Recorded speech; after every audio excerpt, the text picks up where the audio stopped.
ध्रुवीय तारा की शक्ति के साथ साथ वो पराभौतिक ईथर शक्ति O9 जो अति शक्तिशाली और दिव्यभूत है, उसकी शक्ति सारे ब्रह्मांड के पांचों तत्वों के कणों में मिल जाएगी, जिससे तत्वों के कणों का विकेंद्रीकरण होना शुरू हो जाएगा और साथ साथ परमात्मा और अन्य पवित्र आत्माओं का आत्मिक बल इस ब्रह्मांड में ऊर्जा का केंद्रीयकरण करेगा, जिससे विश्व की अनावश्यक ऊर्जा शून्य हो जाएगी।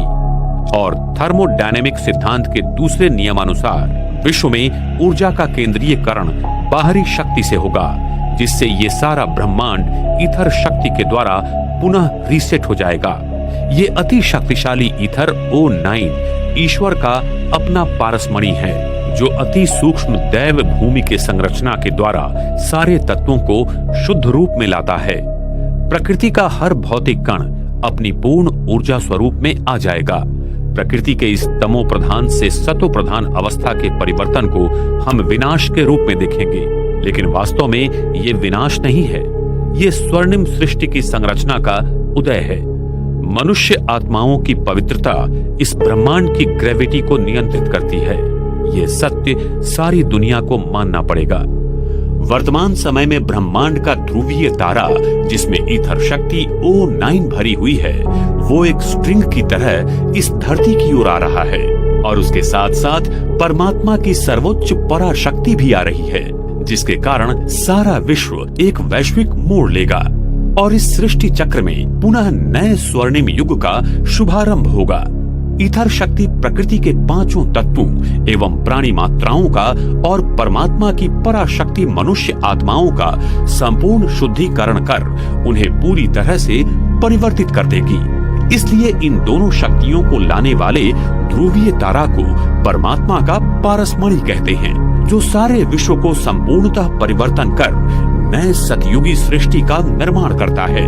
ध्रुवीय तारा धरती के नजदीक आकर फिर अपने पूर्व स्थान पर चला जाएगा, जिसे इसी समय सारा संसार प्लैनेट एक्स एवं निब्रू के रूप में चर्चा कर रहा है। वो भी पृथ्वी के नजदीक से आकर चला जाएगा। ध्रुवीय तारा के अपने स्थान पर जाने के बाद सारे ब्रह्मांड का विस्तारीकरण रुक जाएगा और साथ साथ केंद्रीय गुरुत्वीय बल शून्य हो जाएगा और ब्रह्मांड फिर अपने पहले के स्थान में आ जाएगा।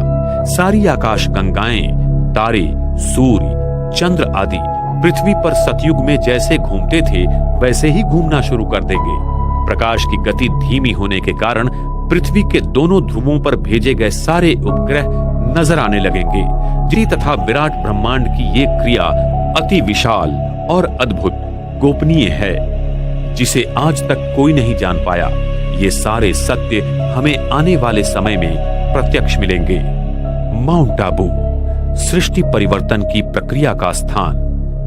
पृथ्वी की सारी प्राचीन संस्कृतियां जैसे इजिप्ट के पिरामिड्स, ईस्टर आइलैंड, माया संस्कृति के पिरामिड्स आदि पृथ्वी के ले लाइन पर विकसित हुई हैं। प्राचीन संस्कृतियों ने इन्हीं स्थानों से पृथ्वी के चुंबकीय गाभा को ईथर ऊर्जा मिलने वाली वास्तुशिल्पों का निर्माण किया था, जिससे पृथ्वी को वो ईथर